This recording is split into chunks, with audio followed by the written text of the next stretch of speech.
Você tem certeza de que sabe o que está colocando no prato? E se eu te dissesse que muitos alimentos considerados comuns são, na verdade, abominações aos olhos de Yahu? Por que será que o Criador separou o puro do impuro? Será que isso ainda importa hoje? Prepare-se para uma jornada que vai mexer com suas escolhas, sua consciência e sua fé. Este vídeo não é uma opinião, é uma revelação e pode transformar a forma como você vive e come. Shalom! Você está no canal Os Segredos da Torá, onde buscamos a verdade escondida nas Escrituras. Se você valoriza a emuná e deseja viver conforme as instruções de Yahu, este é o seu lugar. Escreva nos comentários a frase: escolho obedecer até nos detalhes, porque amo a Torá. Vamos juntos desvendar mais um segredo que a religião moderna tentou esconder. Desde os primeiros capítulos da Torá, Yahu deixa claro que tudo em sua criação possui ordem, propósito e distinção. Nada é por acaso. O dia é separado da noite, a água da terra, o homem da mulher, o santo do profano e também o puro do impuro. Essa separação não é apenas física, ela é espiritual. E quando se trata de alimentação, essa distinção revela verdades profundas sobre santidade, identidade e obediência. Muitos acreditam que comer é apenas uma escolha natural ou cultural. Porém, ao analisar a Torá, percebemos que até o ato de se alimentar faz parte do processo de santificação estabelecido por Yahu para seu povo. No livro de Vaikra, Levítico capítulo 11, encontramos pela primeira vez uma lista detalhada de alimentos considerados puros, taor, e impuros, tamê. Essa lista não está relacionada à higiene ou dieta, como alguns supõem, mas a kedushá, separação para o serviço do Altíssimo. O Criador, ao instituir essas leis, está ensinando seu povo a discernir, a observar e a se afastar daquilo que contamina não apenas o corpo, mas também a alma. Vaikra, Levítico 11:45 ao 47. Porque eu sou Yahu, que vos fiz subir da terra de Mitzraim, para que eu seja vosso Elohim. Portanto, sede santos, porque eu sou santo. Esta é a lei dos animais, das aves, de todo ser vivente que se move nas águas e de todo réptil que se arrasta sobre a terra, para fazer diferença entre o impuro e o puro, e entre os animais que se podem comer e os que não se podem comer. Essa separação nos ensina que não é o ser humano que define o que é aceitável ou não diante de Yahu. É o próprio Criador quem estabelece os parâmetros, e ele o faz com perfeição, sabedoria e zelo. A distinção entre puro e impuro já aparece antes mesmo da entrega da Torá no Monte Sinai. No livro de Bereshit, Gênesis, capítulo 7, verso 2, quando Yahu instrui Noé a entrar na arca, ele o manda levar 7 pares de animais puros e apenas um par dos impuros. Como Noé saberia essa diferença? Porque essa distinção já era conhecida pelos justos, os que guardavam os mandamentos desde a antiguidade. Bereshit, Gênesis 7:2. De todo animal limpo, tomarás para ti 7 e 7, o macho e sua fêmea. Mas dos animais que não são limpos, 2, o macho e sua fêmea. Essa passagem derruba o argumento de que a distinção entre alimentos puros e impuros foi apenas para os judeus ou apenas para o período da Torá. Se até Noé, antes mesmo de Avraham, já conhecia essa separação, significa que ela é anterior à lei escrita. Ela é parte do código moral e espiritual de Yahu para o ser humano. Muitos hoje acreditam que isso foi abolido com a vinda de Yahushua. No entanto, essa ideia não se sustenta diante da coerência das Escrituras. Se o próprio Mashiach é a palavra viva, o Dabar de Yahu em carne, como poderia ele ir contra aquilo que foi estabelecido por seu próprio pai? Yahushua jamais transgrediu a Torá, e muito menos ensinou alguém a fazer isso. Matit Yahu, Mateus 5:17 ao 18. Não penseis que vim destruir a Torá ou os profetas. Não vim destruir, mas cumprir. Porque em verdade vos digo, que até que o céu e a terra passem, nem um iode ou tio se omitirá da Torá, sem que tudo seja cumprido. Essa afirmação é definitiva. O céu e a terra ainda estão aqui. Portanto, a instrução de Yahu ainda permanece. O que está em jogo aqui não é apenas o que entra pela boca, mas a fidelidade do coração. Porque cada escolha que fazemos, inclusive o que comemos, revela se estamos andando conforme os caminhos do Altíssimo ou segundo os padrões de um mundo que rejeita sua autoridade. E essa rejeição começou cedo. O desejo de se alimentar do que foi proibido foi justamente o primeiro pecado no Gan Eden, Jardim do Éden. Havá, Eva, ao ser seduzida pela aparência e pelo sabor do fruto proibido, quebrou uma instrução direta de Yahu. A consequência foi a expulsão da presença do Criador. Isso nos ensina que desobedecer uma ordem sobre alimentação pode parecer pequeno, mas tem impactos eternos. A lista de Vaikra 11 e Devarim 14, Deuteronômio 14, não está ali como uma sugestão cultural, mas como um marco de separação. Ela define quem realmente ouve a voz de Yahu e se submete a ela, e quem escolhe o caminho da conveniência e da tradição humana. Quantas vezes você já viu alguém dizendo, isso não importa mais, Yahushua nos libertou da lei. Mas libertar não é o mesmo que permitir rebelião. Ele nos libertou do pecado, não da obediência. A libertação verdadeira é voltar ao caminho original. E esse caminho é estreito, separado e cheio de detalhes, inclusive sobre o que se come. Talvez você nunca tenha parado para refletir sobre isso. Talvez tenha ouvido pregadores dizendo que tudo é purificado pela oração. Mas será que essa é a interpretação correta? Será que o apóstolo Shaul realmente anulou as instruções de Yahu? Ou será que estamos lendo as Escrituras com os olhos da tradição e não da verdade?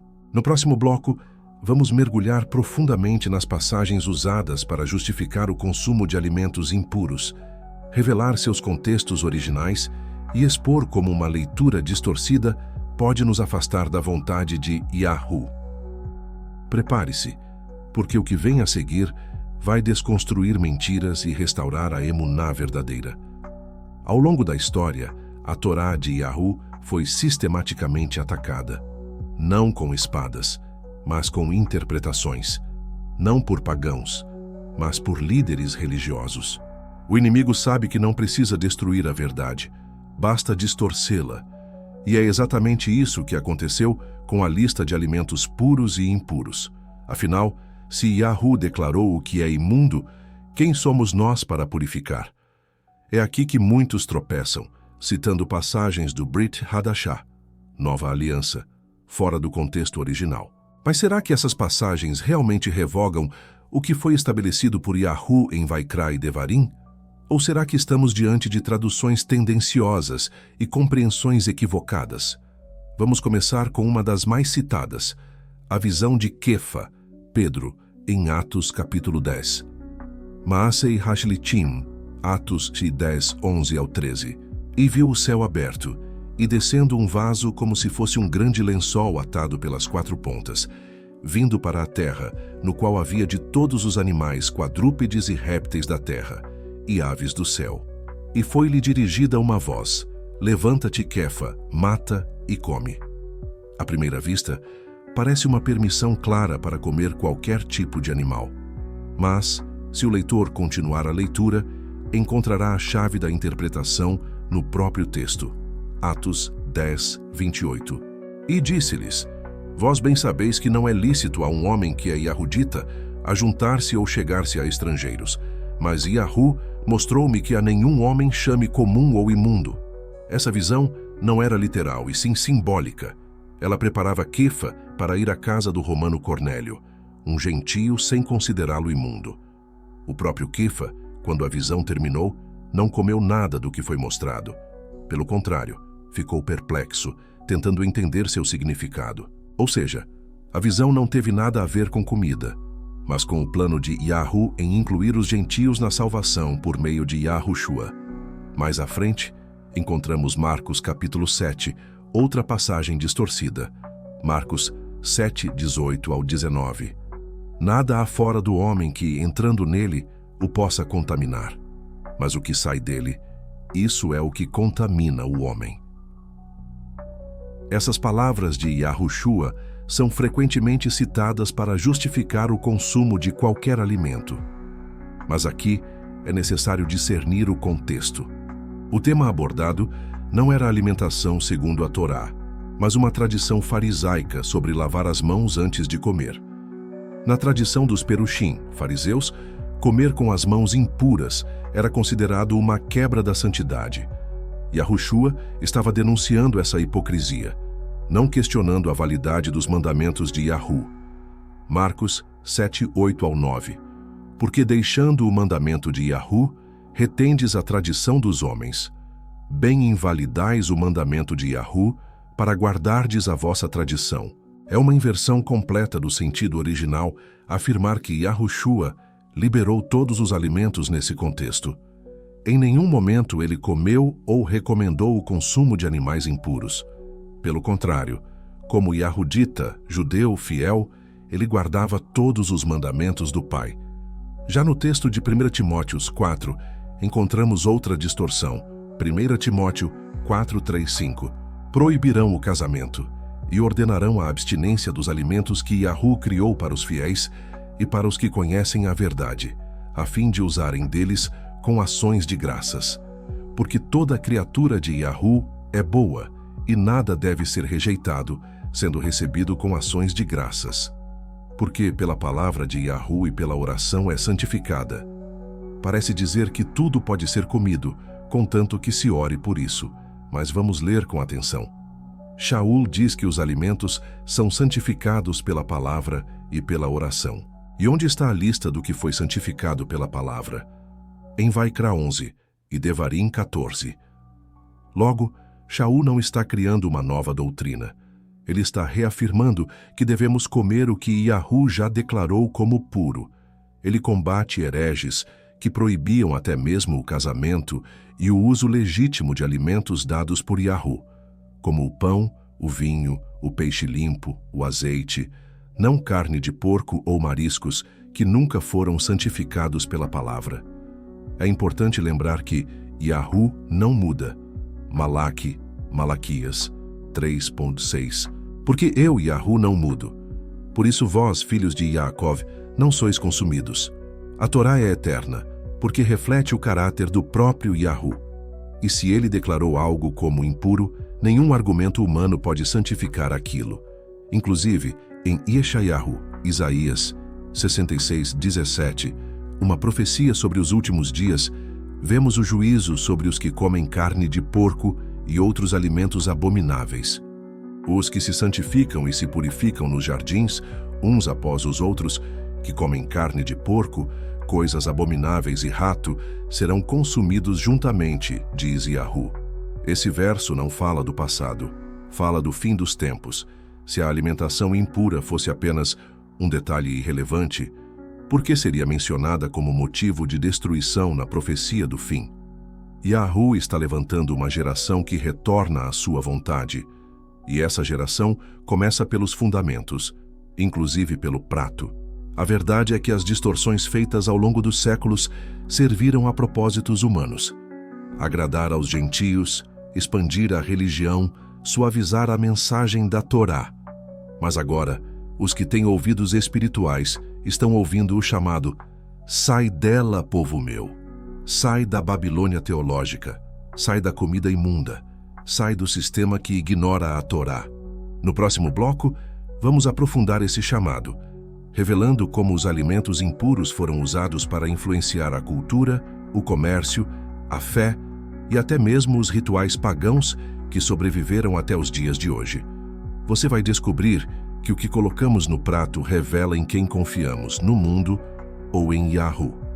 A lista de alimentos impuros dada por Yahu não é uma mera proibição dietética, é um alerta espiritual. Cada animal declarado tamé, impuro, carrega consigo um símbolo, uma energia e um propósito espiritual contrário ao reino de Yahu. E não é coincidência que os mesmos alimentos rejeitados por Yahu estejam no centro de rituais pagãos, cultos antigos e práticas ocultistas desde os tempos mais antigos. Vamos começar pelo porco, talvez o símbolo mais universal do alimento impuro. Em diversas civilizações pagãs, o porco era oferecido como sacrifício a deuses estranhos. Na mitologia grega, era associado a Deméter e Perséfone. Entre os romanos, o sangue do porco era derramado nos altares de Saturno. Entre os egípcios, o porco era considerado uma representação de Set, a divindade do caos, inimigo de Osíris. O mesmo animal que Yahu chamou de abominação era exaltado nos rituais das trevas. E não para por aí. O sangue do porco, por sua alta concentração de toxinas, era usado em feitiçarias, encantamentos e oferendas. A carne de porco se tornou um símbolo de rebelião contra Yahu. E foi exatamente por isso que os invasores greco-sírios, durante o período dos Macabeus, profanaram o templo com carne de porco, uma afronta direta ao povo de Yahu e à sua instrução. 1 Macabim, 1 Macabeus, 1:47 ao 50, texto histórico citado por Yosef. E ordenaram que construíssem altares e oferecessem sacrifícios de porcos em cada cidade de Israel, e que matassem aqueles que se recusassem a comer carne de porco. Essa profanação não era apenas física, era espiritual. Ao forçar o povo a comer o que Yahu proibiu, o inimigo buscava quebrar o pacto, apagar a identidade e apagar a separação entre santo e profano. E até hoje, essa estratégia continua. Na Idade Média, o consumo de carne de porco era usado pelos inquisidores como teste de fidelidade à Igreja Romana. Os judeus e outros obedientes à Torá eram forçados a comê-la como prova de conversão. Recusar significava tortura ou morte. Mais uma vez, vemos que comer algo vai além da nutrição. É um ato espiritual de aliança ou de traição. A mesma manipulação se estendeu a outros alimentos impuros. Frutos do mar como camarões, ostras, lagostas e polvos sempre estiveram presentes em cultos oceânicos de divindades como Iemanjá, Poseidon e Leviatã. Estes animais, que vivem na lama e se alimentam de carniça, representam forças espirituais ligadas à impureza e à contaminação das águas, que, nas Escrituras, simbolizam as nações. O polvo, por exemplo, aparece em textos apócrifos e ocultistas como símbolo de entidades de domínio mental e espiritual. Seu corpo viscoso e tentáculos representam controle, engano e envolvimento do homem em redes de pecado. Por que você acha que os alimentos impuros são promovidos em larga escala pela indústria global? Por que carnes como a de porco são tão baratas e difundidas? Por que os maiores restaurantes de luxo promovem pratos com frutos do mar como símbolo de status? A resposta é clara. Há uma agenda espiritual por trás da promoção desses alimentos. Eles embotam a percepção espiritual, dificultam a purificação do corpo e da mente e desalinham o homem da frequência de Yahu. O corpo humano foi projetado para funcionar em harmonia com a criação. Ao consumir o que é considerado tamê, o corpo se sobrecarrega com toxinas, inflamações e desequilíbrios. Mas o mais grave é que o espírito se torna menos sensível à voz de Yahu. Em culturas orientais, o uso de carnes exóticas e impuras está ligado à absorção da força vital do animal, uma ideia totalmente pagã e antibíblica. Yahu, ao proibir determinados alimentos, não está nos privando do prazer, está nos livrando da contaminação espiritual e da herança das trevas. Mesmo entre os romanos, as orgias e festas dos deuses estavam regadas a carnes impuras, bebidas fermentadas e alimentos sacrificados a ídolos. Shaul, ao escrever sobre não comer alimentos sacrificados a ídolos, estava alertando justamente sobre a transferência espiritual que acontece quando participamos da mesa do inimigo. 1 Coríntios 10, 20 ao 21. Antes digo que as coisas que os gentios sacrificam, as sacrificam aos demônios e não a Yahu. E não quero que sejais participantes com os demônios. Não podeis beber o cálice de Yahu e o cálice dos demônios. Não podeis ser participantes da mesa de Yahu e da mesa dos demônios. Repare, a mesa não é apenas um lugar de refeição, é um altar. O que você coloca sobre a mesa pode ser um ato de aliança com Yahu ou um pacto inconsciente com as forças contrárias. E quando um povo consome, celebra e promove o que o Altíssimo proibiu, ele se afasta da presença dele, mesmo que continue frequentando templos, cantando louvores e orando. O engano é sutil, mas devastador.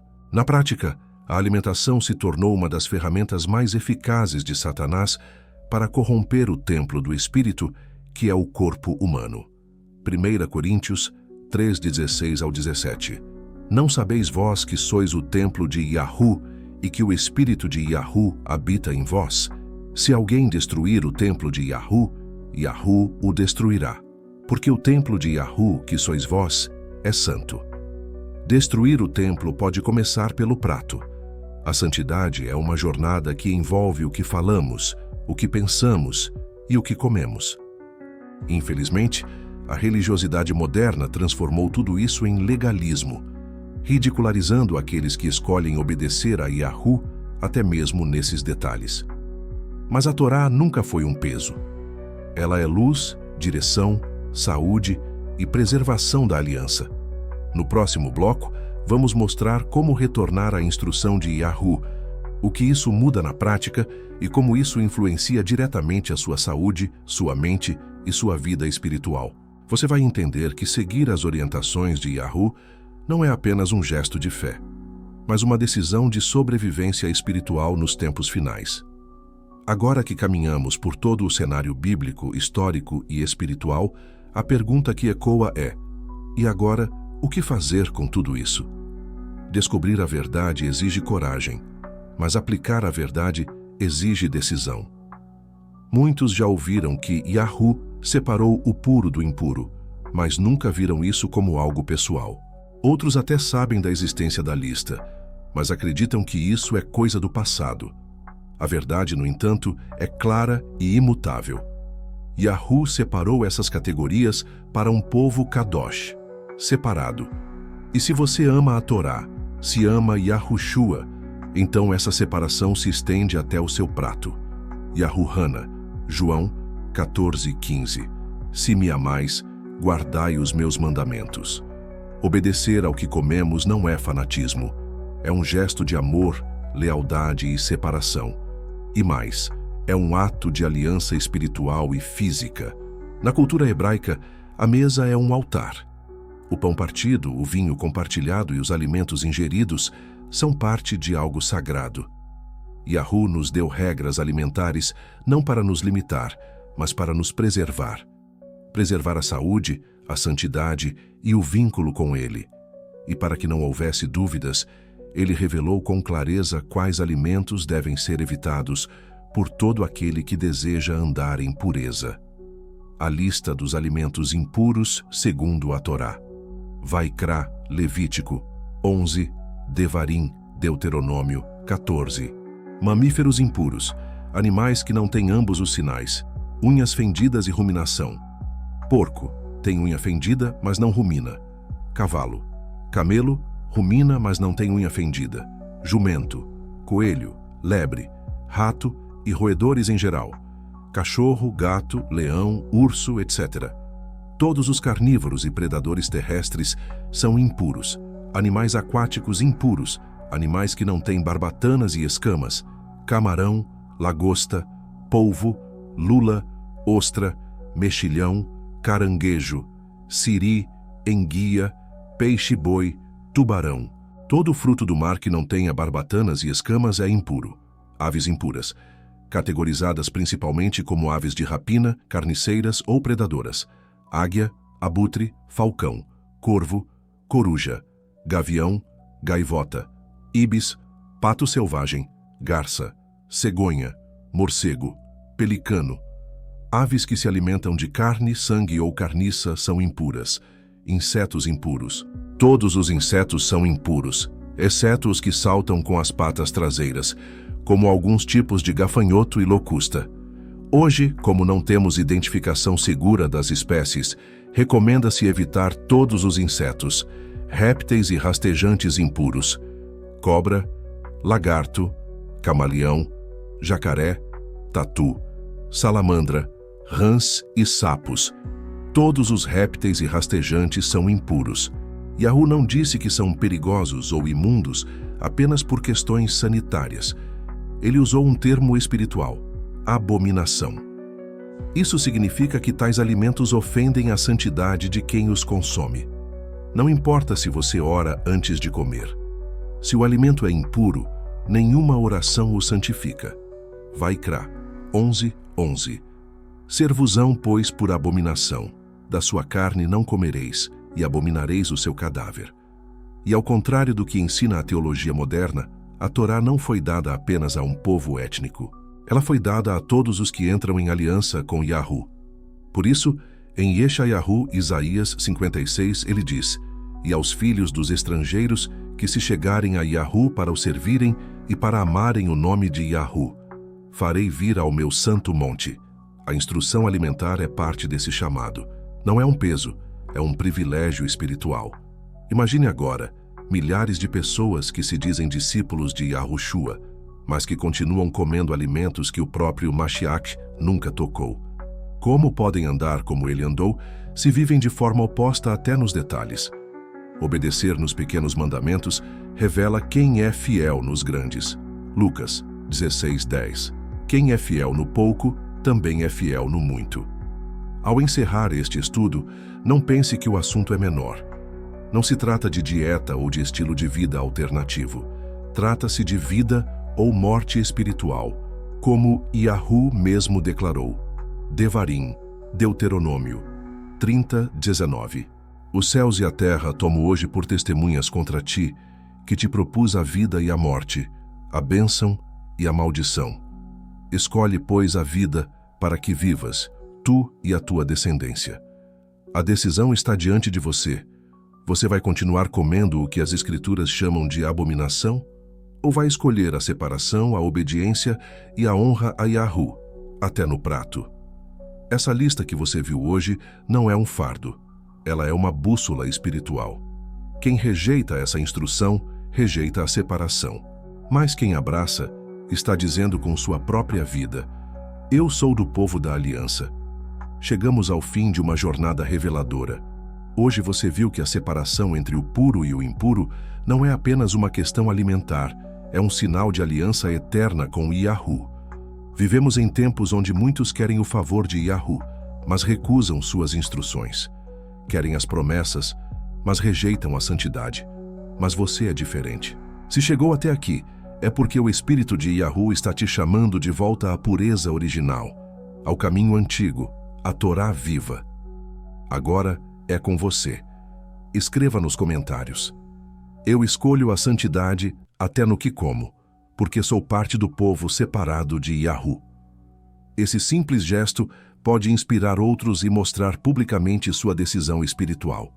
E se esse conteúdo impactou você, considere apoiar o canal Os Segredos da Torá com o recurso Valeu Demais, disponível nos comentários. Seu apoio nos ajuda a continuar compartilhando verdades que foram escondidas por séculos. Não se esqueça de deixar seu like, compartilhar este vídeo e se inscrever no canal. Juntos, estamos restaurando as raízes da fé original. Que Yahu te fortaleça, te guarde e te conduza com entendimento e pureza. Shalom, e até o próximo vídeo.